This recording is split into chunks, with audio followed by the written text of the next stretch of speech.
Salut tout le monde, on se retrouve pour une nouvelle vidéo avec cette fois la révision d'une Chanel J12 qui m'a pris pas mal de temps et surtout j'ai eu pas mal de petites galères au fur et à mesure de la révision. Je vais vous expliquer ça tout de suite. Je vais remettre un peu le contexte. En gros, il y a un client, une personne qui m'a appelé car sa montre ne fonctionnait plus et en fait il m'a dit que sa femme trouvait les chiffres du cadran jaunis et elle aurait bien aimé qu'il le nettoie un coup. Et donc il a sorti le mouvement de la boîte et il a frotté avec un coton ou je ne sais quel tissu et imbibé un peu d'alcool. Et il m'a dit après ça que bah, la montre ne fonctionnait plus. Donc effectivement, à réception, on voit quelques petits soucis, donc le mouvement il tourne pas. Là, il y a un petit jeu dans la lunette, comme on peut voir. Donc, même en secouant un petit peu la montre, ça veut pas partir. Puis, il y a un autre souci, pareil, au niveau de la couronne. On n'arrive pas à la remettre mieux que ça. C'est une couronne vissée. Donc, il y a peut-être un souci au niveau du mécanisme ou de la couronne. On verra ça un petit peu plus tard. N'oubliez pas, vous pouvez vous abonner si c'est pas encore fait, activer la cloche pour ne rien manquer des prochaines vidéos. Et un petit commentaire, ça fait toujours plaisir.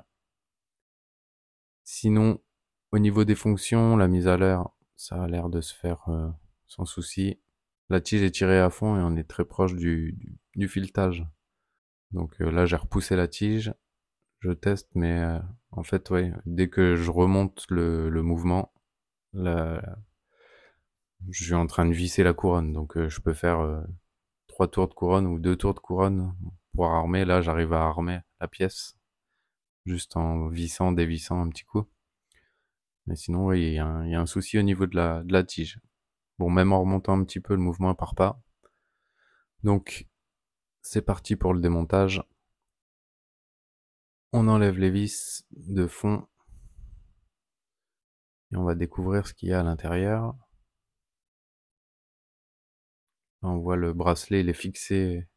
Les cornes, elles sont sur le fond. C'est pas mal rouillé à ce niveau-là aussi. Voilà. Je sais pas ce qu'il y avait, ou des cornes enfin des barrettes de mauvaise qualité, ou bref, c'est un petit détail, on va dire, mais pour une montre comme ça, ouais, c'est dommage de pas avoir des barrettes de meilleure qualité. Ensuite, j'avais pas forcément vu, mais le boîtier est fendu au niveau de la tige. Là, on le voit bien sur la photo. C'est un boîtier en céramique et bah, le client n'avait même pas fait attention à ce détail. Donc, c'est la première petite surprise. Et on va tester un petit peu le mouvement du coup. Donc la partie automatique, en tournant la masse, bon, ça a un petit peu de mal à... C'est pas très libre, disons, pour un mouvement qui est désarmé, enfin qui a l'air désarmé en tout cas.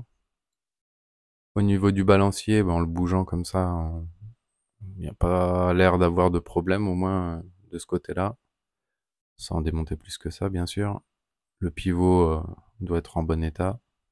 Enfin, le pivot du dessus, on voit qu'il est en bon état, le reste, on verra. Et là, on voit, ça a été un petit peu charcuté, on va dire. La platine et les ponts sont un peu jaunes. Ça a été forcé. On n'a pas utilisé le bon outil, je pense. Un tournevis de 100 ou 120, si je dis plus de bêtises. Je crois que c'est le 100. Ça suffit pour appuyer, passer, appuyer, sans trop justement pousser le plot. Normalement, il y a une fente sur le dessus du pont. Hein. Là, un peu déformée. Là, je le fais avec les Bruxelles, parce que ça change plus rien. Dans tous les cas. Et là, on sort la tige. On voit pas mal de crasse. Rien d'anormal non plus, hein. Mais c'est jamais très propre une montre après quelques années au poignet. Et là, on sort le mouvement. Bon, un petit souci de plus, comme on peut le voir, enfin, on le voit pas très bien, je vais vous montrer sur photo, ça se voit mieux. en frottant le cadran, il y a pas mal de fibres qui se sont bloquées dans tous les chiffres à peu près du cadran. Mais ça, on verra un petit peu plus tard. Et du coup, j'ai voulu enlever la bague en plastique qui est autour du mouvement. Et là, j'ai eu un souci. Le cadran s'est séparé en deux, mais j'ai franchement pas tiré fort, hein. Enfin, j'ai à peine touché le truc et voilà, ça s'est séparé en deux. Donc, j'étais assez surpris, je savais pas trop quoi faire là sur le coup. Donc on voit bien. Je remets ça en place et on va commencer par enlever les aiguilles tout simplement. Et on avisera par la suite. On enlève les aiguilles. Rien d'extraordinaire à ce niveau-là. Et on va découvrir, voilà, ce qu'il y avait sous le cadran. Alors comme ça, à première vue, je trouvais ça vraiment bizarre. Je suppose ça a été déjà collé précédemment. Je ne sais pas exactement pourquoi, mais ouais, pour moi, ça a déjà été bricolé un petit peu dans le passé. Donc, il me semble que le client m'a dit qu'elle avait déjà pris l'eau une fois et qu'il l'avait déjà renvoyé en réparation une fois, il y a quelques années. Donc, on enlève le cadran en très mauvais état et on découvre un peu ce qu'il y a en dessous. Puis, vu l'état du cadran, j'étais un petit peu moins choqué de voir ce qu'il y avait. Enfin, surpris, pas choqué non plus, hein, ça arrive. Ouais, une montre qui a pris l'eau, quoi. C'est de l'oxydation un petit peu partout. Là, il y a pas mal de pièces déjà qu'on peut voir qui seront à changer, hein, sans tester de les rattraper. Ça va être compliqué. Le disque de quantième aussi a pris un petit peu. Mais on va continuer le démontage. On verra un petit peu. On fera le bilan de tout ce qu'il y a de pièces KO par la suite. Une fois qu'on aura tout démonté. Donc on démonte le bloc automatique. Comme ça, on a accès au mouvement de base. Et on peut démonter le balancier. On va commencer par enlever les pierres du système anti-choc. Ah, il y a le levier stop, la petite pièce qui vient stopper le balancier quand on tire la tige qui s'est enlevée aussi. On remet la lyre et on enlève l'ensemble balancier spirale avec le pont. Pour l'enlever toujours, enfin comme très souvent il y a des encoches sur l'épaisseur de la platine entre les ponts et la platine. Bon, il suffit de glisser un tournevis et de faire levier tout doucement sans forcer. Si ça force, c'est qu'il y a un souci.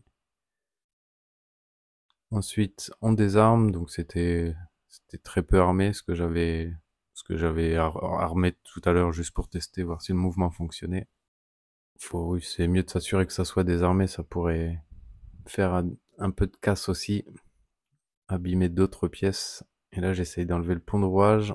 On voit que le mobile de centre vient avec. Là, on voit le pivot qui est pas mal oxydé. Donc ça s'annonce un peu plus mal que ce que je pensais au début, hein, mais après avoir vu le cadran et le côté cadran du mouvement, ça m'étonne un peu moins. Voilà, la deuxième, c'est pas beaucoup mieux. Et c'est même pire quand on regarde de l'autre côté. Ah, bah là je l'ai fait sauter, mais voilà ce que ça donne. Donc celle-là, elle est complètement oxydée. C'est poubelle directement. On pourra pas faire grand-chose. Et on enlève la suite, l'encre avec le pont d'encre. Et le pont de barillet, on enlève les 3 vis.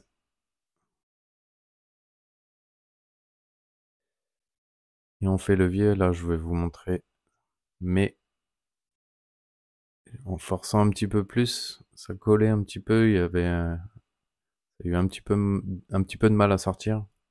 Mais à force de faire levier un petit peu d'un côté et de l'autre, à force ça vient, donc pas de souci. Un petit peu d'oxydation, d'usure au niveau du chemin de tige, mais rien de trop grave apparemment par rapport à d'autres pièces.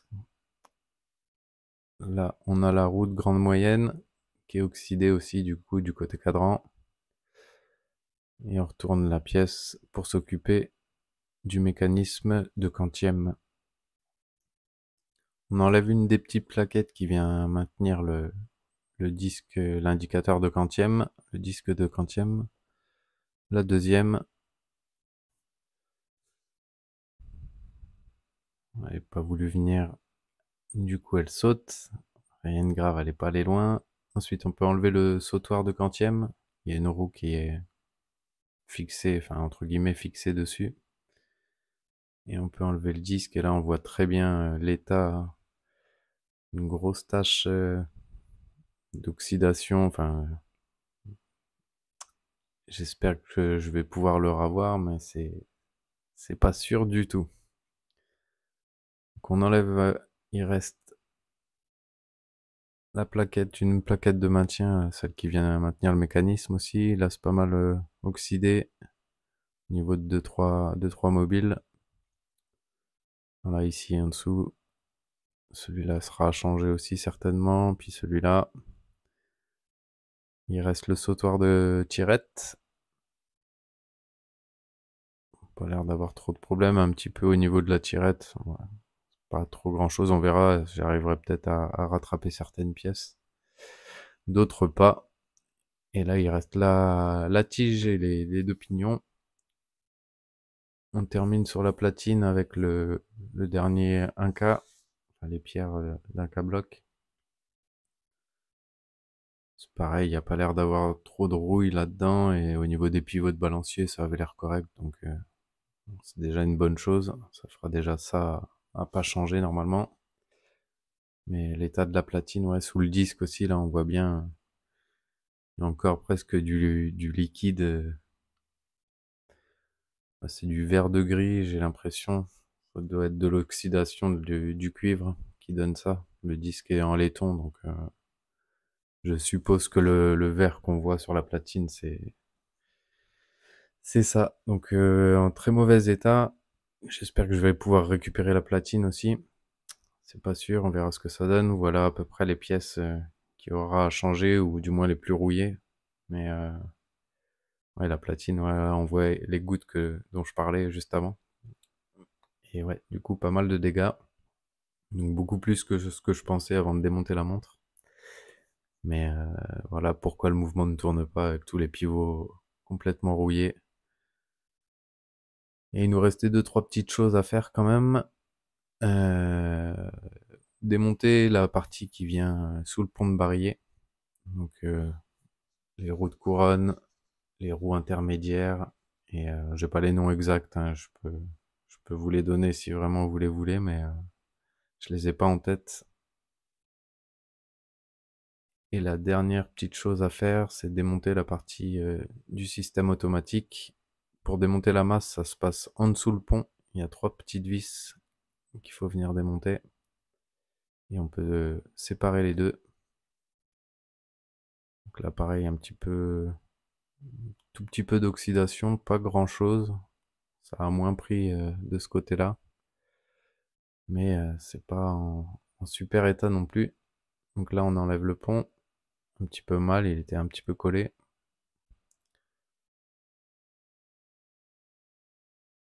Et oui, il y a encore un mobile qui aura changé, certainement, qui est vraiment en mauvais état aussi. Et on va voir ce qu'on va pouvoir faire. On va nettoyer le maximum, essayer de rattraper les composants qu'on peut. Un des deux pivots était pas terrible non plus. Au niveau du barillet, oui, j'avais oublié cette pièce. Cette fois, c'est la dernière à démonter. Donc le couvercle de barillet, il a pris comme la platine. On voit un peu d'oxydation verte. Et ouais, on va voir à l'intérieur ce qu'il y a. L'arbre de barillet un tout petit peu usé. J'ai du mal à sortir le couvercle, à séparer le couvercle de l'arbre de barillet justement, à cause de l'oxydation. Un tout petit peu. C'est pas la pire pièce en tout cas. Voilà, maintenant que le mouvement est démonté complètement, je vais regarder un peu plus près la boîte. Donc le jeu au niveau de la lunette. Je voulais essayer, bah, de voir si la lunette tenait déjà.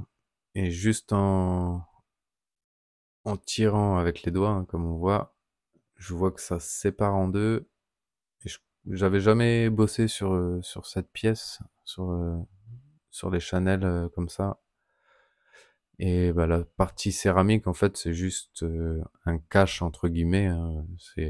Ça fait partie de la carrure, c'est plus pour l'esthétique qu'autre chose au final, parce que les cornes elles ne tiennent pas dedans. Ce serait difficile ce serait trop fragile, je suppose. Et en gros, la partie en acier, c'est le boîtier qui est à l'intérieur. Et il était collé, là, on voit la colle toute sèche qui restait. Et bah, juste en tirant avec les doigts, ça s'est séparé. J'étais un peu... Encore une surprise de plus. Donc c'est pas mal encrassé, là, on voit bien. En plus de la colle. Et au niveau de la lunette, le jeu vient de là. Je voulais démonter plus loin, je me suis renseigné auprès de collègues qui avaient déjà, qui avaient déjà démonté cette pièce. Et on m'a conseillé de la laisser telle quelle parce que si j'arrivais pas à avoir les fournitures nécessaires, ça pourrait être compliqué à remonter, voire impossible. Parce qu'il y a une pièce qui peut peut-être se casser, donc moi, j'ai préféré éviter, laisser ce problème-là et essayer de réparer la montre comme je pouvais. Donc voilà à peu près pour toutes les surprises que j'ai trouvées. Ça fait beaucoup plus que ce que je pensais en tout cas. Et on va nettoyer tout ça. Donc j'ai frotté un petit peu, la colle a été assez sèche. J'ai réussi à enlever quelques morceaux. Mais j'ai été obligé de mettre de l'acétone pour enlever tout le reste parce que bah, il y en avait tout le long. Je sais pas si c'est d'origine ou pas, j'ai pas l'impression, j'ai vraiment l'impression que la montre a été bricolée ou pas. Est-ce que la fissure était déjà présente et la personne précédente qui a essayé de la réparer a collé ça? Je suppose. Pour moi, c'est un peu du bricolage qui a été fait par le passé. Je dis pas que je fais mieux comme bricolage, mais voilà, il y a du dégât, il y a un peu plus de travail que ce que je pensais dessus, quoi. Donc c'est pas grave, on met de l'acétone, on gratte, et bah, j'ai pu tester la résistance de la céramique, et c'est assez impressionnant, enfin la résistance, à la rayure en tout cas. Donc c'est pour ça qu'après j'y vais avec le pic-huile, ça ne se raye pas, hein. Franchement c'est assez impressionnant, c'est c'est le but en même temps. Mais donc j'hésitais pas au pic-huile, bah là on voit j'enlève des grands morceaux de plaque de colle. Je vais passer un moment pour le nettoyer, et une fois que c'est fait, voilà ce que ça donne. Et on peut nettoyer le reste. Ah si, voilà, je vais vous montrer une petite tache que j'arrivais pas à enlever en frottant comme ça normalement. Mais j'y suis allé au final au pic-huile, juste pour montrer que ça... J'ai zéro rayure, vraiment. Il reste encore une petite trace d'ailleurs, mais ça ne se raye absolument pas. Donc plutôt une bonne chose. J'avais un peu moins peur d'utiliser mes Bruxelles ou un petit pic-huile en acier sur la carrure pour aller dans les recoins parce qu'il y avait vraiment pas mal de colle et c'était assez galère à accéder. Maintenant que le boîtier est nettoyé, on passe au cadran. Donc j'ai essayé juste, je savais pas ce que c'était, si c'était des taches, des rayures ou bref, si c'est l'alcool qui avait fait ce dégât, je pense que si. Il a pas trop dû supporter l'alcool au niveau de la peinture. J'ai juste passé un petit coup d'eau juste pour voir, mais j'arriverai pas à faire grand chose. Du coup, on va devoir chercher un cadran pour pouvoir changer ça.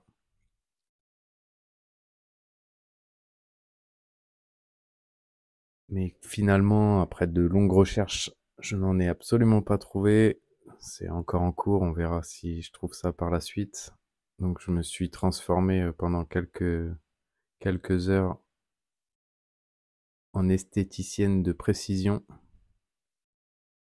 J'ai enlevé poil par poil, enfin du moins tout ce que je pouvais parce que c'était vraiment, pris sous les chiffres, ça passe, c'était vraiment une galère. J'ai mis, ouais, je pense j'ai mis 3-4 heures pour enlever, le maximum de fibres qu'il y avait. Et même à un endroit, bah là, au niveau du sein, il y avait, je sais pas si c'est le chiffre qui avait un peu fondu sous l'alcool ou quoi, mais ça faisait une espèce de croûte.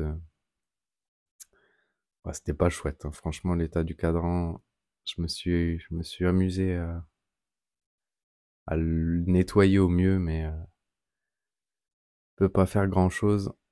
Puis les chiffres, enfin les fibres étaient prises sous plusieurs endroits de chaque chiffre.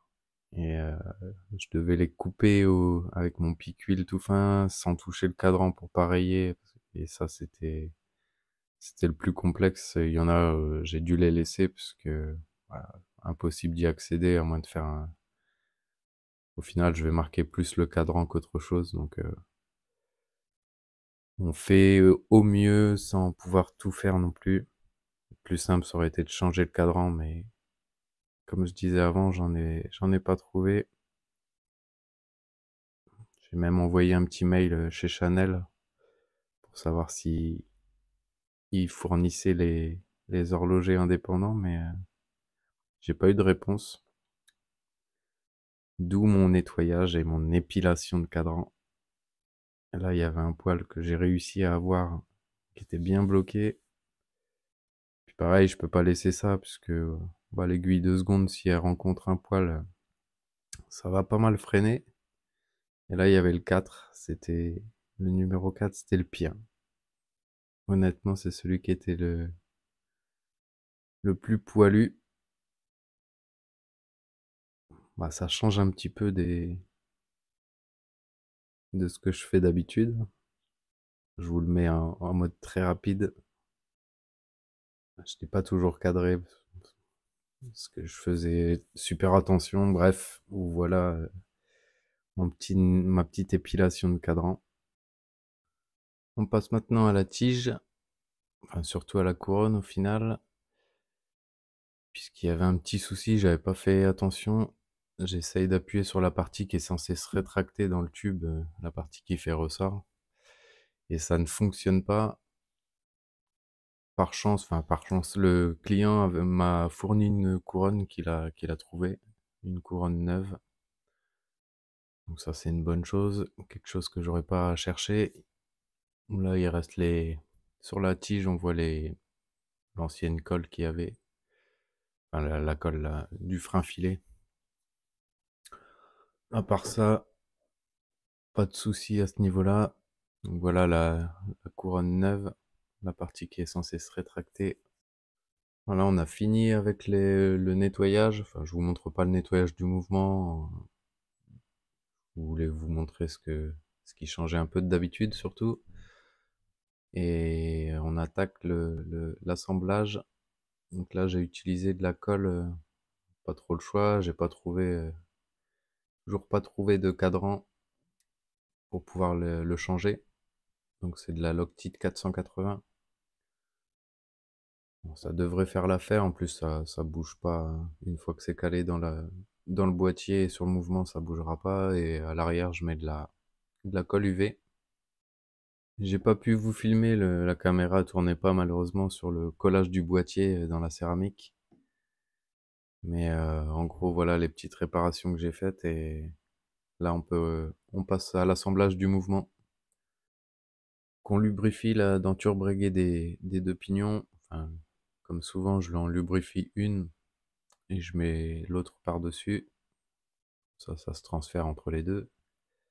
Ensuite, on peut lubrifier avec encore de la 9504, de la graisse dans la platine, dans le chemin de tige et là où va atterrir l'extrémité de la tige. Voilà, ça tourne, on installe ça sur la platine. On poursuit avec de l'HP 1300 sur les plots où iront les prochains composants assemblés. Donc là, c'est le plot de bascule. et le plot de la commande. Une petite goutte de graisse dans le pignon coulant et on peut installer la bascule.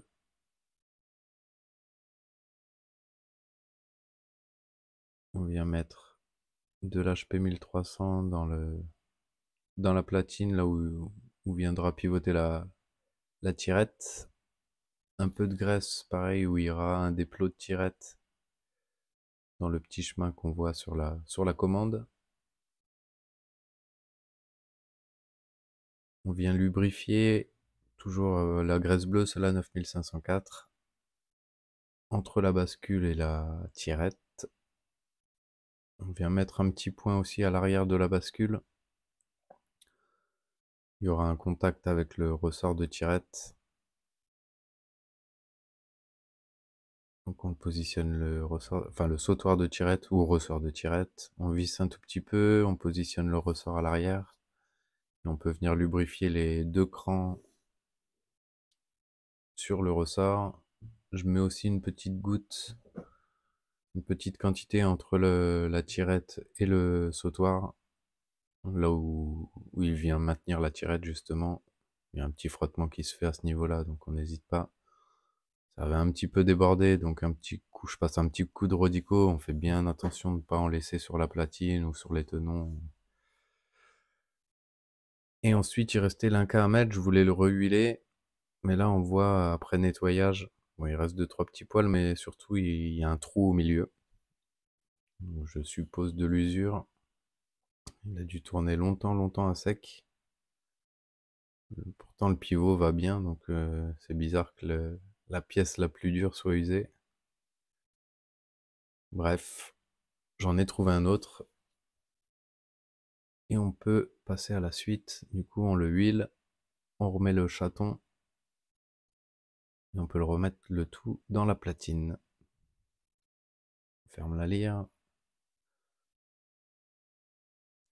On essaye de faire ça avec des bruxelles ou en laiton ou en bronze comme celle-ci, pour éviter de marquer les composants.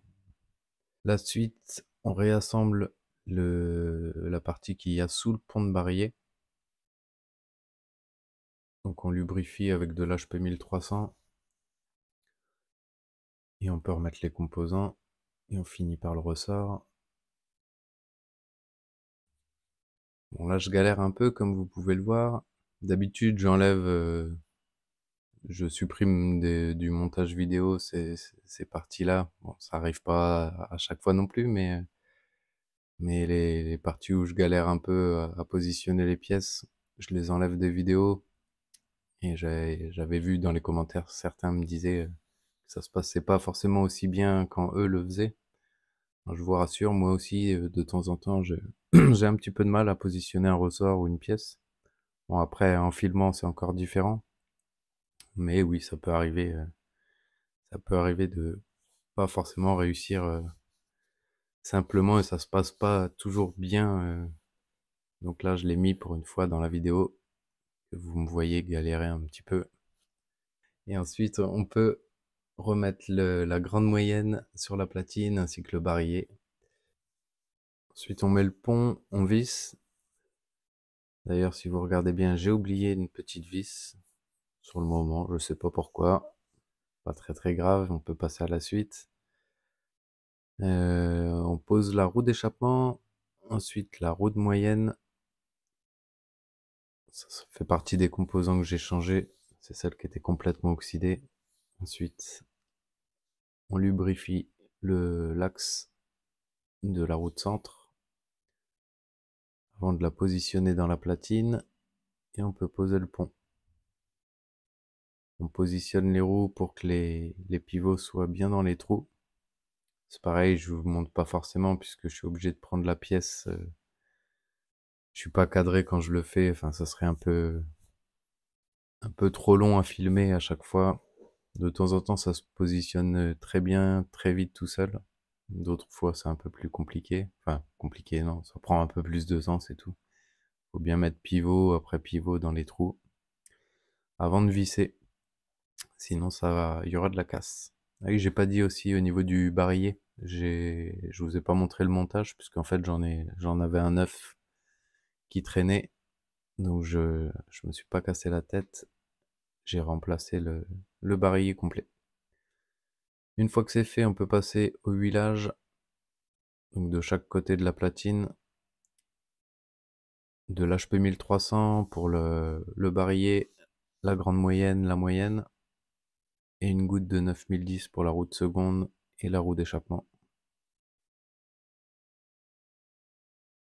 Et on positionne la suite, donc l'encre et le pont d'encre.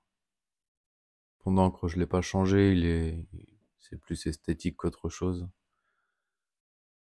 Il y a juste deux trois taches, mais au niveau de la pierre, il y a rien de spécial. Au niveau des pivots d'encre, euh, j'ai changé puisqu'il y avait de l'usure, enfin il y avait de l'oxydation, mais c'est pas une partie qu'il faut négliger à ce niveau-là, donc pas mal de pièces et on est à la lubrification de l'encre. Donc une petite goutte sur la dent de sortie. On fait défiler 3-4 dents, on recommence plusieurs fois, on le fait 3-4 fois et une fois qu'il y a de la graisse, enfin de la 9415 d'ailleurs, sur toutes les dents qui est bien visible, on peut assembler le balancier.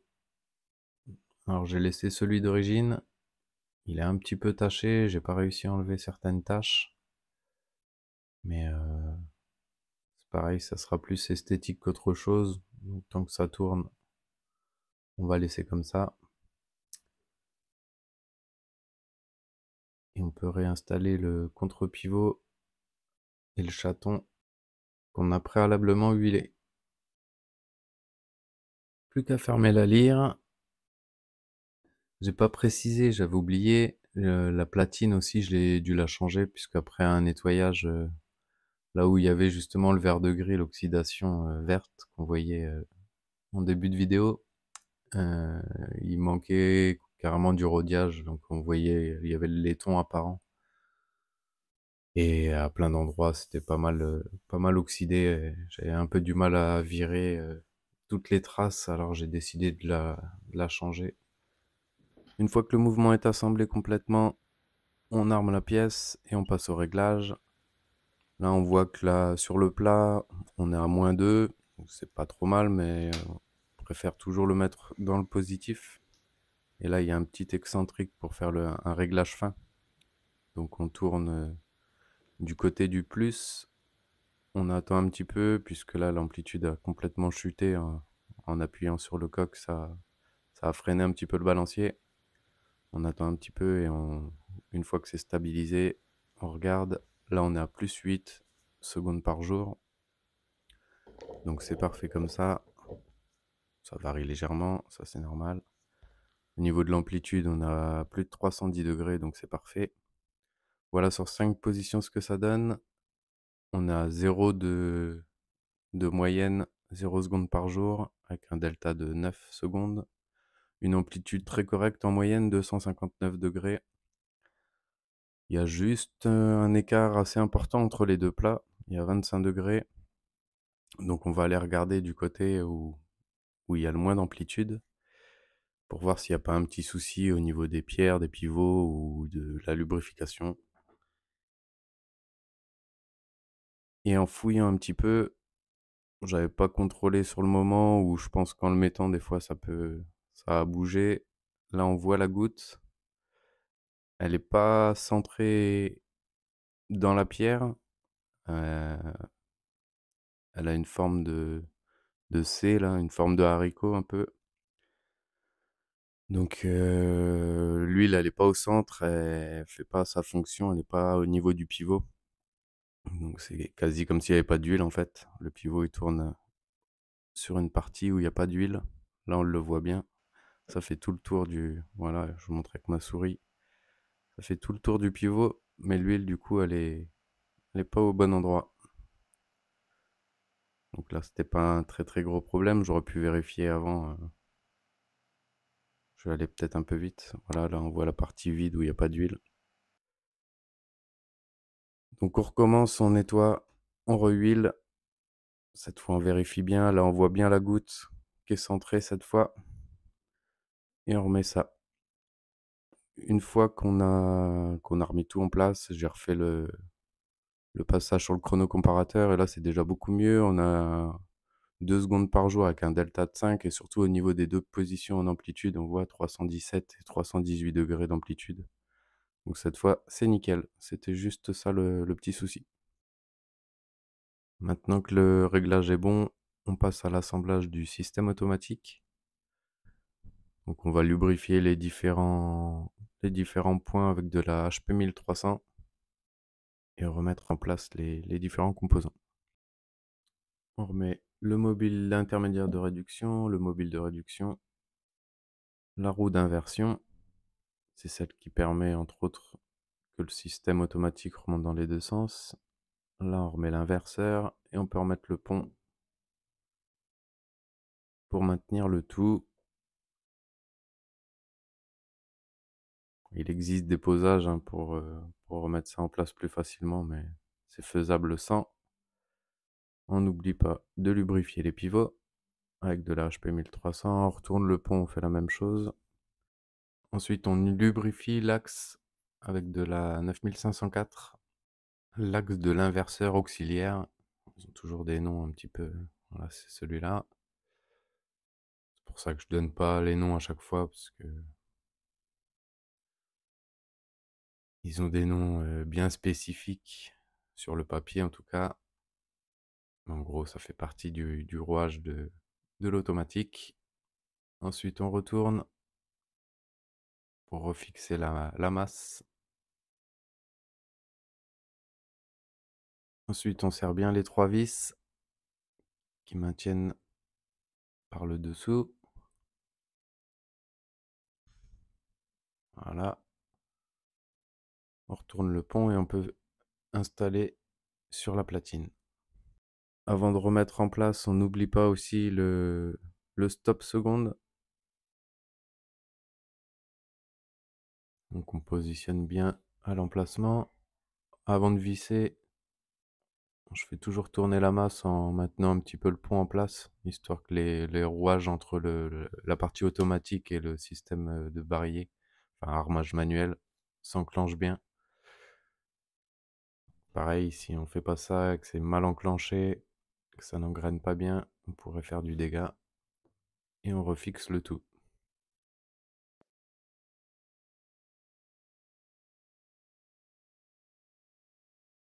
On n'est pas obligé de remettre le système auto directement, on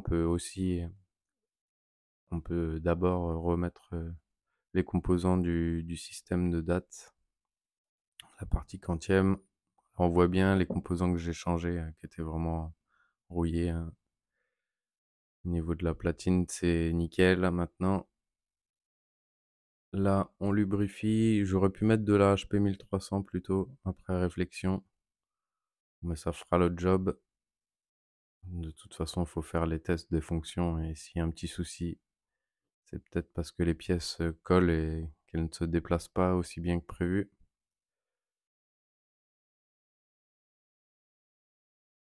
Voilà, c'était celle-ci surtout. J'aurais pu mettre de la HP 1300. Je vais mettre une petite goutte par-dessus puisqu'elle sera maintenue et il y a une petite friction qui se fait. Un petit contact. Alors on met de l'huile. Là, j'ai un nouveau disque de quantième, un disque neuf. L'ancien était bien taché. Pareil, la roue intermédiaire, je l'avais changée aussi, elle était complètement oxydée. Donc ouais, j'ai changé une bonne quinzaine de composants pour finir. On remet la plaque de maintien. On visse. On s'assure bien que c'est bien en position avant de serrer complètement. Là, ça ne l'était pas. Voilà. Si c'est pas en place et en serrant, on risque de déformer certaines pièces, donc ce serait dommage.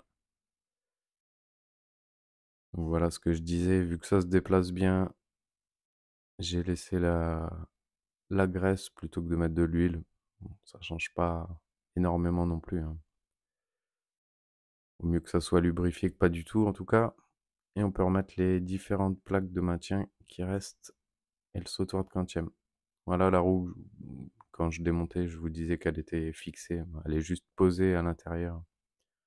Le sautoir de quantième, il est pris en sandwich, entre la roue du dessus et du dessous.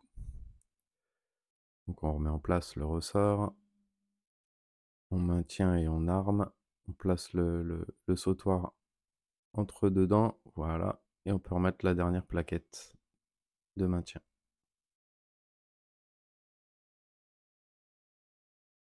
On lubrifie la chaussée avec une toute petite goutte de HP 1300 et on peut poser la roue des airs. On remet le clinquant, il était bien serré. On fait les fonctions, mais avant ça, on n'oublie pas aussi la lubrification au niveau du disque de quantième. Donc entre le sautoir et... Je mets ici en général, après j'essaye de faire bien tout le tour. Pas forcément sur chaque dent, sur toutes les 2 ou 3 dents, c'est suffisant. Une fois qu'on a contrôlé les fonctions et que tout se fait parfaitement, on peut passer à la suite. Donc là, l'assemblage de l'habillage, je vous disais au moment quand j'ai enlevé la colle, j'avais pas testé tout de suite, mais là on voit que la partie métallique a beaucoup de jeu dans la céramique en fait. C Certainement dû, principalement justement à la céramique qui est fendue. Donc le jeu est un peu plus important que d'origine. Je sais pas comment c'est à l'origine, est-ce que c'est ajusté, vraiment parfaitement ou si au final il colle quand même le boîtier métallique dans la partie céramique. Donc j'ai essayé de vous le montrer, mais c'est assez compliqué si on le voit un petit peu, il y a un petit peu de jeu et j'ai testé même en refermant le fond, voilà. J'avais mis quelques vis et on voit que ça bouge quand même. Donc ça, c'était pas terrible. Au final, je vais essayer de vous montrer un peu mieux là. Voilà, on voit que ça bouge entre les 2 parties malgré le fond serré. Donc j'ai refait comme, c'était à l'origine, hein, un peu de colle, histoire de bien fixer tout ça. Malheureusement, au moment de mettre la colle, j'ai complètement oublié de lancer la caméra. Pourtant, j'étais bien cadré cette fois, j'avais fait ça parfaitement. Mais bon, au moins c'est propre, ça déborde pas et c'est fixé. On continue avec, l'assemblage de la tige sur la couronne. Je vous avais dit une couronne neuve. Donc on met un joint dans le fond de la couronne. On n'appuie pas dessus, trop fort, on risquerait d'abîmer le joint et qu'il fasse plus sa fonction. Juste je le mets en place, sans forcer du tout, hein, ça rentre tout seul. Et on peut venir visser la tige avec un peu de frein filé pour être sûr que ça ne bouge pas dans le temps. Parce que si ça se dévisse, c'est toujours embêtant. Et on peut passer cette fois à l'emboîtage. On va gentiment arriver au bout de la révision. Parce qu'on aura d'autres surprises ou pas. Et on va voir que oui, malheureusement. Donc j'avais changé le disque, je pensais vraiment avoir pris le bon, mais c'est pas un composant ultra standard, on va dire. Donc j'ai pas retrouvé, cette pièce. C'est une spécifique à Chanel, je suppose. Elle a un angle bien particulier puisque l'ouverture, le guichet est à 4h30 et je n'en ai pas trouvé. En plus, avec la forme des chiffres, ça différait, c'était légèrement différent sur certains chiffres. Donc malheureusement, j'ai dû remettre le disque d'origine, enfin le disque taché. Et bah, quand on remet le cadran, cette fois, le chiffre est bien centré. Je vous passe vite fait l'aiguillage, sans commencer à avoir l'habitude. Ensuite, on remet le mouvement dans la boîte, on remet la couronne en place, on teste que tout se fasse bien cette fois. On peut remettre le joint en place, on remet le fond. D'ailleurs, j'avais remis le bracelet directement sur le fond avant de le positionner. C'était plus simple, je trouvais. Il reste les vis de fond à mettre. Pareil, une petite goutte de frein filé, c'est toujours plus prudent pour être sûr que ça ne se dévisse pas dans le temps. Après quelques jours de test pour voir comment elle tournait, c'est plutôt très très bien. Au niveau de l'heure, ça tient parfaitement, les fonctions se font nickel, la couronne se visse nickel aussi.